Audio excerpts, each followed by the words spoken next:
Do you love breakdowns? Do you need stats? Do you crave insight? Download the AllStar app. UFC, Bellator, PFL 1 Championship, and more. Ad-free, fully customizable. Download the best app in the business. Link in descriptions.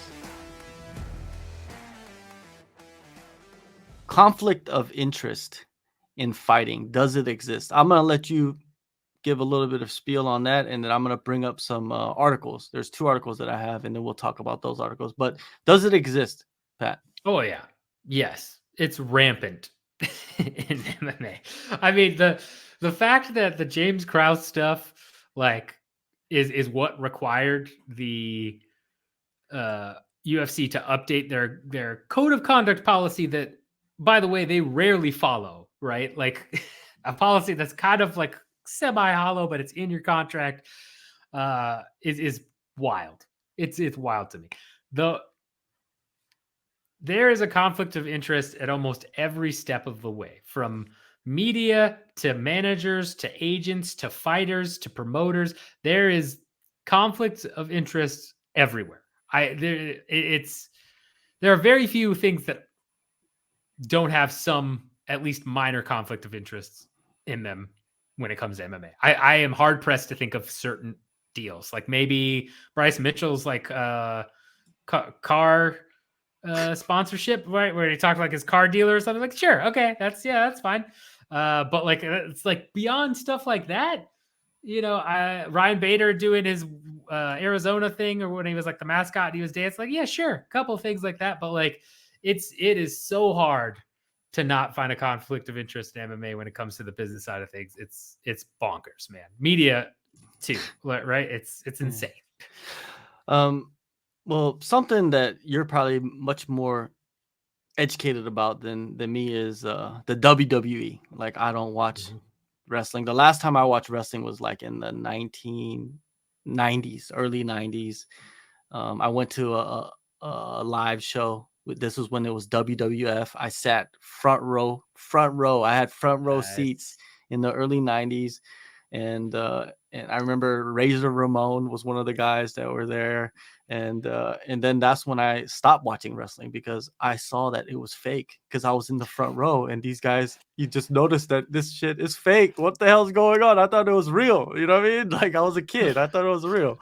And and after that, I stopped watching it, right? But yeah, let's put this on the screen, and we'll go through it. Let's see what we got here. Oh, you see it? All right. So Ariel Helwani is in the news, right? He's being blasted as being unethical for WWE Smackdown appearance. I'm pretty sure you saw this, Pat, over the weekend. And, people are attacking Ariel for this. They're calling him unethical because he was appearing on camera with a WWE branded mic, and he was acting as a roving reporter covering the sport. But at the same time, he's covering the sport of wrestling, pro wrestling, for other outlets. And then on top of that, Tony Khan, I don't know who, like, I guess Tony Khan's a powerful person, and he's calling Ariel Helwani a fraud and not a and he's being biased. He's the head of AEW, which is like not a real rival to WWE, but now the second biggest wrestling promotion. Like that's who Tony is. He's basically the closest thing, like similar to what like Bellator would be to UFC, right? Like that's what so Scott Coker. Imagine Scott Coker calling out Ariel for doing something with the UFC while he's supposed to be working for MMA fighting, right? Like that's probably the best metaphor I could come up with. So what do you think of this situation right here? Is it right to call him unethical for doing this? Because I think he's done this before in the past, even with the UFC, right? He was working for Fox, or was he working for the UFC? Yeah, he worked for Fox at one point, and then for ESPN, right? I mean, like the short answer is yes. There's a conflict of interest, and yes, it's unethical as a journalist, right? Like, it's weird because we talk about how media is. MMA media specifically, a lot of people don't call themselves journalists. They're like, nope, not a journalist. I don't like. It's like, okay, yeah, that's fine, but like this is definitely a scenario where Ariel paints himself as being an unbiased journalist, right? And like you can't do that and then say you're unbiased between multiple companies and then go on the like biggest company's show, be like there as a roving reporter, do voiceovers for them, like not ask them any hardball questions, which he didn't, right? In the post, I didn't see the post event press conference for the event they just had, but like one guy who's known for the business side of WWE stuff, Brandon Thurston, asked about the WWE sale. Like Ariel Helwani asked like very softball BS questions, which is normally what Ariel Helwani doesn't do, right? Ariel usually pushes pretty bad. Like, yeah, it's 100% like unethical if you're calling yourself a journalist and if you're saying you're unbiased. Like that's you can't say that and then go, and that's the equivalent of me, right, saying that, hey, I'm going to interview and cover the business side of all of the major promotions in MMA, but I'm also going to sit cage side in Dana White's personal box and never ask him about any of the fighter pay questions, right? But I ask Coker and I ask Don Davis and I ask Chaudhry all about fighter pay and all this other stuff. But I just like that's what Ariel did here. He's not unbiased. He's definitely unethical if you're a journalist. So basically, he's using his powers for evil in a way. You know what I mean? Because when you look at him in the landscape of fighting, you know, the fighting sports, blood sport, and I guess pro wrestling is somehow weirdly tied into this. You know what I mean? In even though it's fake, you know what I mean, but it has like aspects of fighting, and fighting has aspects of pro wrestling, right? It's kind of intertwined. What do you think of that? Is it intertwined? It's so the weirdest thing about it to me is it's not intertwined from a fan perspective. Like there is like I think a 5% overlap. There's somebody did a study on it. It's like 5 or 10%, something like that. But from a fan perspective, there's not that much overlap. But Dana White took WWE's business model and put it through MMA. Like that's the thing. From a business aspect, it is nearly identical. Like that was part of the reason the UFC got as much power as they did. They were able to lock people into these crazy contracts. Like he basically took Vince McMahon's playbook and then put it towards fighting. So in that regard, they're extremely intertwined. But in terms of like actual, you know, what's going on in wrestling world versus MMA world, like there's very little overlap. You get some fighters that go through both, right? But like, and they kind of play it up in the wrestling side, right? But Brock Lesnar fought Bobby Lashley last night at the event or whatever, and they both played up the MMA backgrounds of both, right? For Lesnar in the UFC and Lashley in Bellator, but it's not, you know, it's not an actual like real overlay there. Ariel Helwani, he is the 10-time winner of Journalist of the Year, and to me, that's, you know, it is what it is. You know, he won the award and he's proud of it, and good for him. You know what I mean? I respect him a lot. You know what I mean? He's been covering the sport of MMA. I'm not even talking about wrestling, of MMA for a long time, and he's built his brand off going into fighters' faces and asking them the hardball questions, right? Like he's built his brand off of that. Like remember his face-to-face with Rampage, even Nick Diaz back in the day. Like that's what blew him up into becoming who he is, right? That's what drew all the attention, and he's created an empire around himself, right? Respect to that. Like, but journalism, man, like, it doesn't exist. I think I would have to put it out there. It doesn't exist. Ethical journalism, I'm not saying it doesn't exist, but it's very rare in fighting. Oh yeah.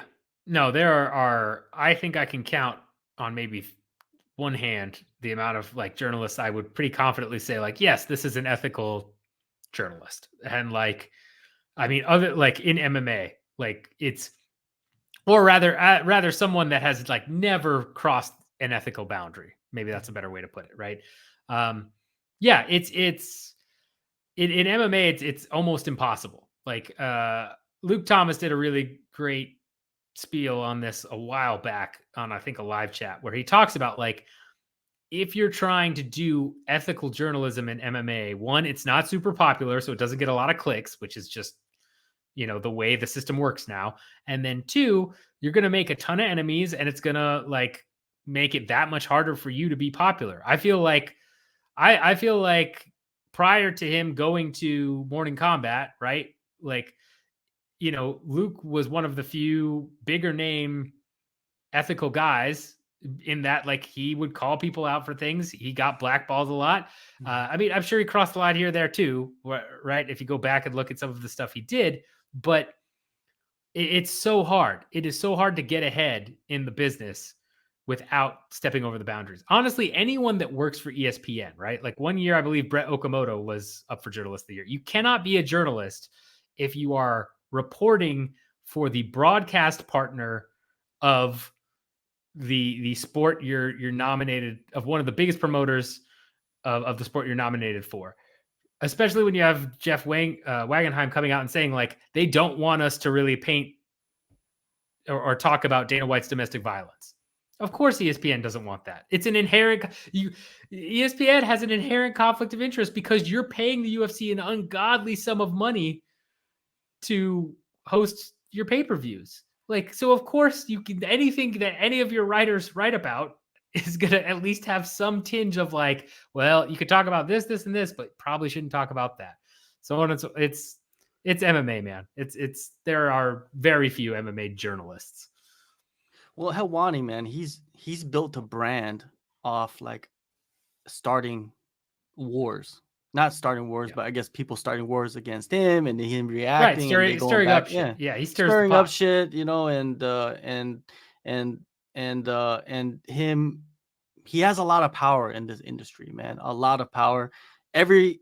All the fighters, they want to get on his show. You know what I mean? And not all of them, but there's a large percentage of fighters that's like, when am I going to get on the Ariel Helwani show and get interviewed by Ariel Helwani? You know what I mean? And he does go at fighters, right?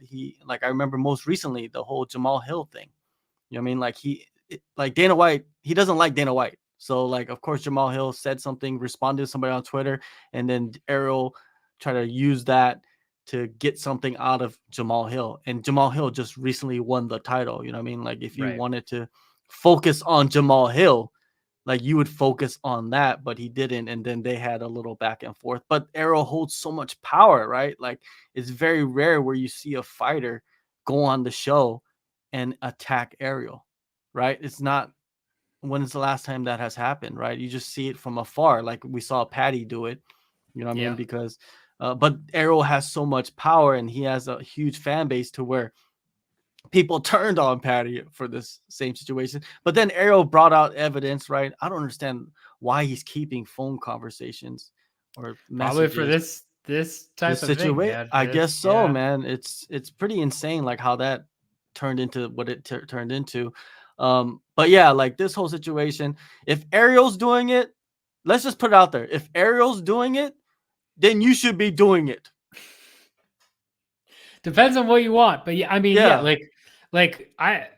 again, you got to respect what Ariel has done, building his brand, doing all this for sure.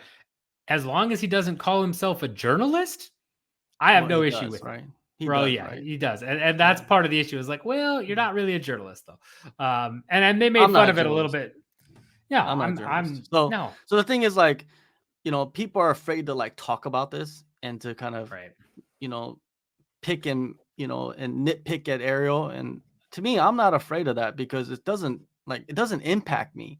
You know what I mean? A lot of people's dream as like a up and coming journalist or a writer or whatever is to go work for like these big publications, right? And then maybe if you do go at Ariel, you shut the door on like one publication, which is MMA fighting or even Vox. You know what I mean? Vox is the one that kind of controls like MMA fighting, SB Nation, I believe so. And what's another company? MMA Mania, you know what I mean? And Bloody Elbow, but Bloody Elbow, I guess, is not going to exist anymore. Gonna be, which sucks. And a shout out to everybody that worked at Bloody Elbow. You guys did phenomenal work. Well, they're gonna try and keep it going like independently. So I mean, support them. Yeah, support them if you can. But yeah, I mean, like it's Yeah, exactly. Ariel is even less so a problem than like that's why it pretty much what makes it a prerequisite to not be a journalist in MMA is you can't go too hard at the UFC, right? Like that's the like that same type of stuff where you're talking about like, well, if you piss off Ariel, it might close the door on certain things. Like if you go too hard at the UFC, you'll get closed. The Yeah. door will be shut. And if that happens, then you're screwed, right? Like if you can't go to events, if you can't talk to fighters, like that was a huge problem Luke Thomas talked about all the time. He would have the same like 8 fighters on his radio show on Sirius XM, and like they would ask him like, why do you only interview like those? But it's like, man, we ask a ton of people, and like we basically get shut down by certain managers and certain promotions. It is what it is. Like that's just part of the prerequisite for MMA media is if you're going to try and like make it big, you have to be very careful about how you want to be ethical and yet, you know, not piss off the UFC to the point where they ban you from events because Yeah. they'll do that. Like, you know, like it's, Well, you know, you got to pick your pathway, and you know, you yeah. see certain guys pick a pathway of getting jobs or just the type of like journalism, so-called journalism that they do. And to me, like I'm not a journalist, so I don't really give a shit. Like to you know, like but if you're calling yourself a journalist, you're calling yourself this or that, or you're covering shows, and you know, there's a level of responsibility that you have, right? To the Yeah. public, to the viewing public, that you have to live by, right? And if you're not living by it, and if Ariel Helwani is doing it, then you need to do it. Somebody clip that shit. If Ariel Helwani is doing it, you need to be doing it because he's the biggest and the baddest, right? He's the one that Yeah. everybody wants to have on their show. He's the one that's working for multiple outlets. And if you want to reach the top of the mountain, which probably will never happen, he's a unicorn. Like we talked about Dana White being a unicorn, Ariel Helwani is a unicorn in this industry. Yeah. And most likely nobody's going to reach that level, right? It's going to be a very long time before somebody reaches that level. I think someone eventually will, just because like Ariel will eventually get old, right? And like either stop or die. Like as terrible as that is to say, right? But like that's what happens. So somebody will fill that void. But yeah, it's gonna be a lot. Like I mean, he's gonna be on top until he either retires or dies. Like that's where he's at. That's just the truth. And Yeah. but is Ariel unethical? It's up to how you view it, right? Is there a conflict of interest? It's clear as fucking day. Yeah. It's clear as fucking it's day. right there. And It's right if you there. think there's a conflict of interest is what you're doing, and if Ariel's doing the same shit, you better be doing that shit. Because that's the shit that's gonna make you advance in this industry, motherfucker. Right? That's Journalist professors are rolling over and just vomiting. There is no journalist professor in this. There is none. I mean, like, yeah, just go do it. Point, like, is like because a lot of people, Ariel's their idol. Copy your idol. Go copy him. Do what he's doing because it's gonna advance you. And if it doesn't advance you, and most likely it might not, because people are gonna look at you with a side eye because you are not Ariel Helwani. You are not this guy, right? I'm just saying. Yeah. Just I mean, follow. depends on what you want, right? Like I try to be as journalistic as I can be. I don't know if I could qualify as calling myself a journalist, but I also like I cover one area. I'm not trying to be Ariel. I'm not trying to do this full time, right? Like I follow the John Nash method of like, hey, let's talk about this cool, interesting stuff, and who cares if like we get banned from stuff because like whatever, like, and that's I'm happy with that. So you can follow that route too, but yeah, don't follow this route and think you're gonna get like tons of money or a full time job because that's not gonna happen. There's a 5%. I don't know if it's more than 5 or not. I don't know where John went. Apparently, the UFC heard what was going on. So yeah. So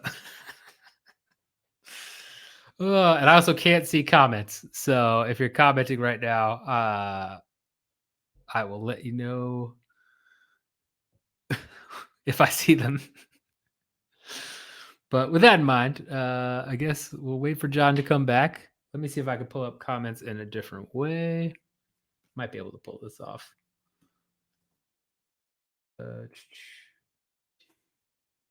This is a good time to remind you that if you haven't already, download the app in the bottom of. Oh, there he is. Okay, you're There we back. go. There we go. There we go. I was there we doing a go. pitch. I was saying, I was conflict of All interest. I right. was doing. This is a All good time to remind you to download the app. right. If you- All right. There's one more thing, Pat. I appreciate you, Okay. man, coming on the show, man. Pat is Yeah. so good at what he does, and I could always talk to you Oh, about thanks, these man. types of topics because we could get into it. Because I'm not a journalist. I'm not a journalist. That's what's great about it. Like I don't have to suck dicks, right? Like I don't have to do that, right? There's no dick sucking, right, for me. So there's one more thing we want to put up here, which is very similar to what we were just talking about. And here we go. Let me put this up there.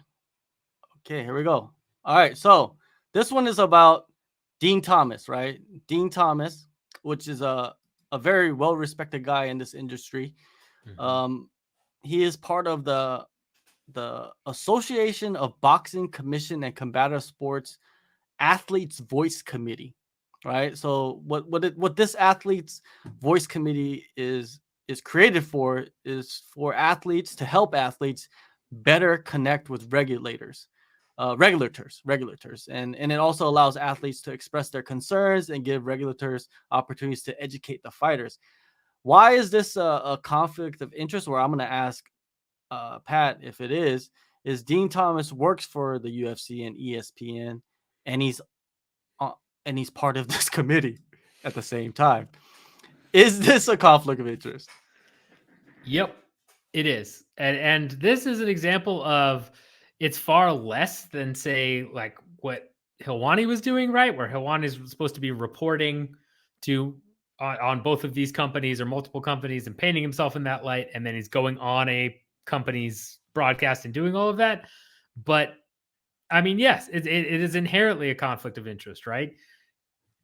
You can't be on an independent committee that's supposed to advocate for fighters without no like you can't do that while you know at least in the back of your mind that your employers probably want certain decisions to be given from this committee, right? Like they want if there's a vote up for something in particular, if there's something going on, you've got to even if they're not talking directly to Dean Thomas, even if nobody's even mentioned it to him from ESPN or UFC, he's got to know if the way he votes will probably come out, and he's got to at least have in the back of his head, like, well, if I vote for this and it passes, like UFC might be pissed. ESPN, this won't be good for ESPN, UFC, and that will maybe influence him, maybe not. Who knows?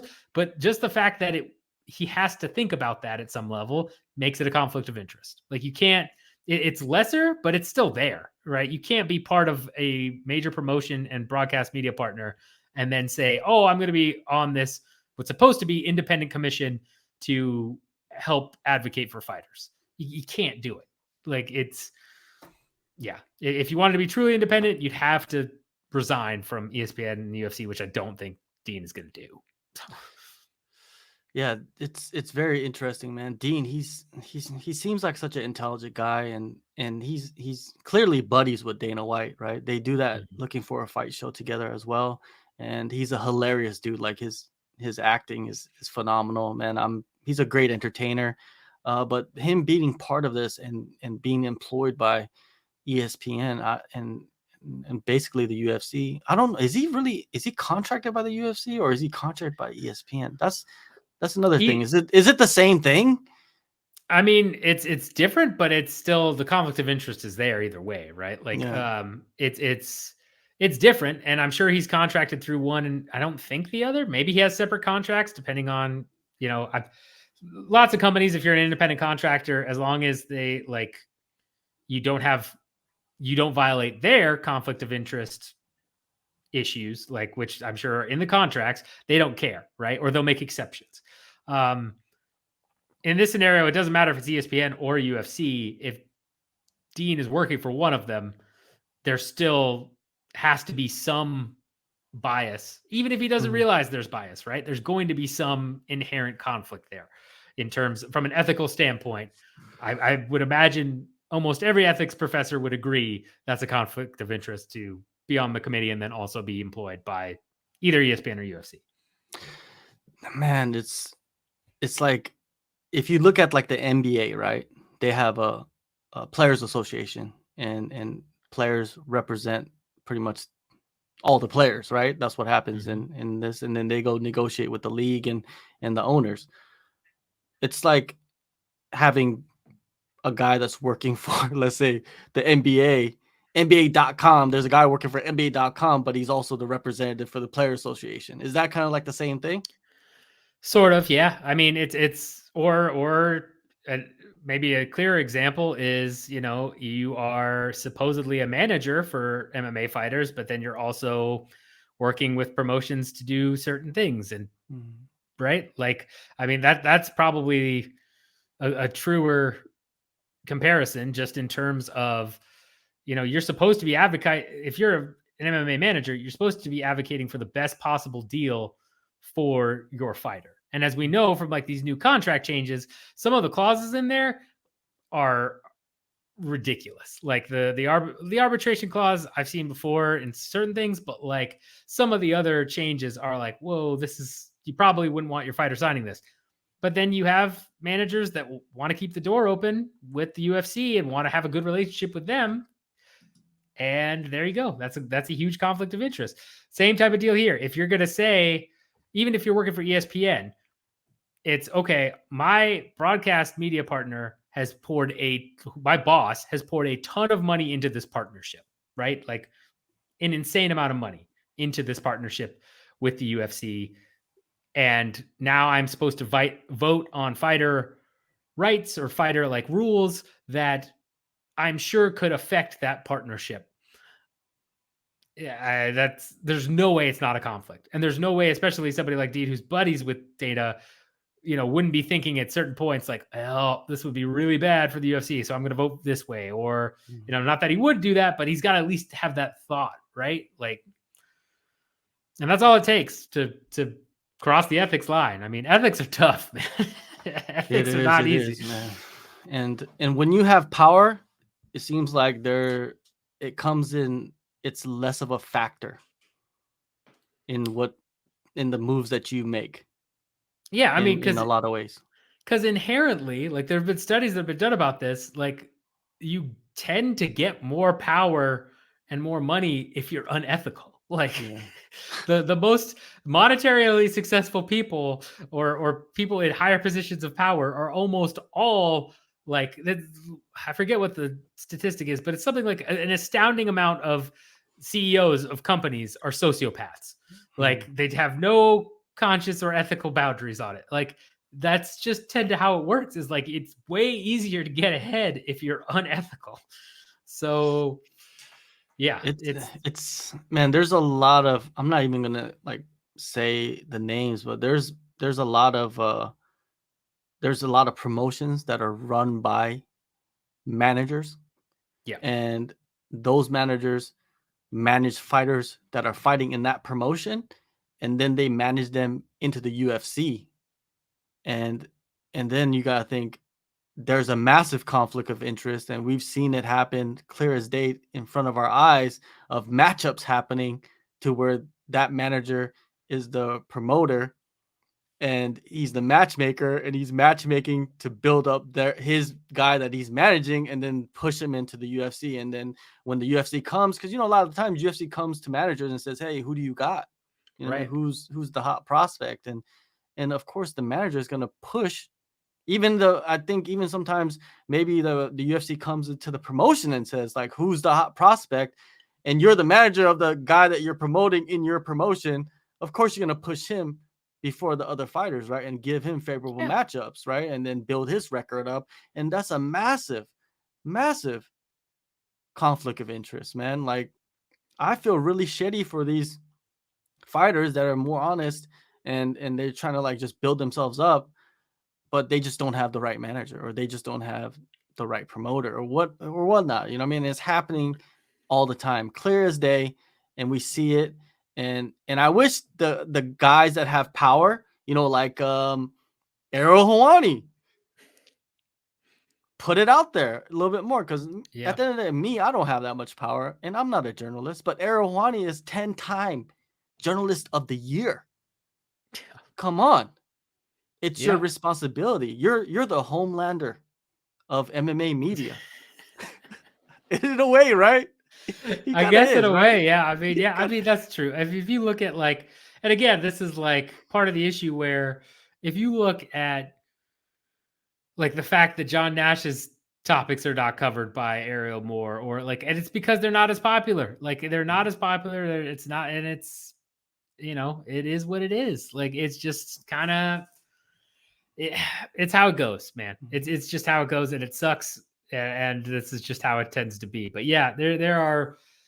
I mean, Kareem Zidane work, right? Like another guy who's out there shining a light on a very important part of the sport, and it just isn't getting any love whatsoever from bigger name guys. It's he because it's gets not more hate. popular. He Yeah, it gets gets more more hate. hate. Yeah, Yeah, he yeah. gets more hate. Oh yeah, and it's just like, well, this is it's bonkers to me. It's bonkers to me that after so long, we've had so much time with the antitrust lawsuit with numbers that are published, like certified by a court of law, and you still have fighters being like, oh man, no, the UFC pays way more than that, or the UFC pays. It's like, this is literally their documents talking about how they were going to cap fighter pay at 20%, like no matter what. That was part of their whole pitch to somebody buying them.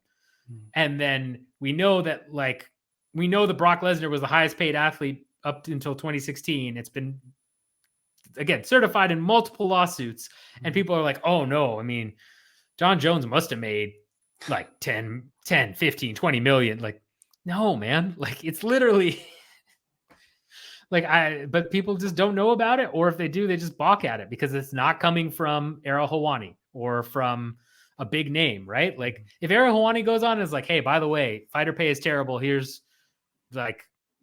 all this stuff. I guarantee a lot more people jump on it. But if Ariel Helwani on his show, his platform, right? And I would love to see this maybe happen in the future, is have a weekly segment with someone like a John Nash, like even for like 20 minutes every week on his show to discuss like what's happening in MMA. And I think it would educate a lot of fans, and it would educate me, you know what I mean? Because I don't know everything. And then on top of that, it would open a lot of eyes to what's going on. And I think I think people would support the fighters a lot more. You know what I mean? And it's tough too, because you have another huge problem is you have a ton of people out there spreading misinformation, some being just complete stupidity, others being like true, you know, malfeasance of like the salaries. I forget there's a certain Twitter account, I forget his name, who posts these salaries every time. And it's like, these are not anywhere remotely true. Or pay-per-view buys. It's like, no, man, we know one pay-per-view buy from 2012, exactly one. And that is that Oliveira versus Gaethje. Pretty sure that's the one it was. It's either Oliveira versus Gaethje or Oliveira versus Bakacek, but I'm pretty sure it's Gaethje. Did 400K or around 400K, and that it was the top selling pay-per-view up until that time. So through May, we know that no pay-per-view did better than 400K. Like, that's the only thing we know. We don't know anything about like June and after any of that. So we know nothing else. People will die in the comments being like, well, they did, you know, Adesanya versus Whitaker 2 did like 2 million buys. It's like, what are you talking about? Where are you just making stuff up? And it's tough. There was again, won't say it specifically, but there was a YouTube guy who kind of blew up talking about some of the betting stuff with Krause and some of the other inferences. And some of his points were spot on and made sense. Others made no sense at all and were refutable.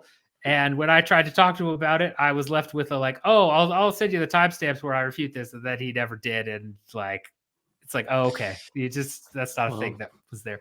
But you know, is what it is. Well, shout out to MMA On Point as well. Those guys are doing some incredible work. You know what I mean? They just recently did one about one championships, you know, weight policy thing that they have. I don't even know what to call it. No, the hydration stuff. No, MMA On Point, Jason and those guys, like they've asked me for a couple of things. I don't think I've ever made it on a video, but I know they talk to Nash, they talk to people, like they do their research, and they do great stuff. I've liked that they've pivoted. They've used their like building of these top 10 lists to then for pivot good. into talk. Yeah, for good, to talk about good issues, which Yeah, is they've awesome to reached see. like a certain level, and then like, okay, we've squeezed the juice out of this, and we're still gonna do it, but now we're gonna use our audience and educate them, and they're really doing some great work. Shout outs to them. I wish Ariel would Yeah, do the same. You know, what I mean, maybe he yeah, will, maybe he can do a side project, but you know, like everybody else, he's busy doing all different types of things. You know what I mean? Like people are always asking me like, how come you don't interview this guy or this guy? And then there's so many factors that go into getting people on the show. I'm yeah. surprised of how many people want to talk to me on a weekly basis. You know what I mean? It's very surprising. You know, a lot of people Stop think like, surprising, man. Stop surprising. but yeah, man. It's a topic that we should always discuss, and hopefully, you know, what I mean, the people that have the power to to use their power for good will eventually, that will kind of like pivot them into it, and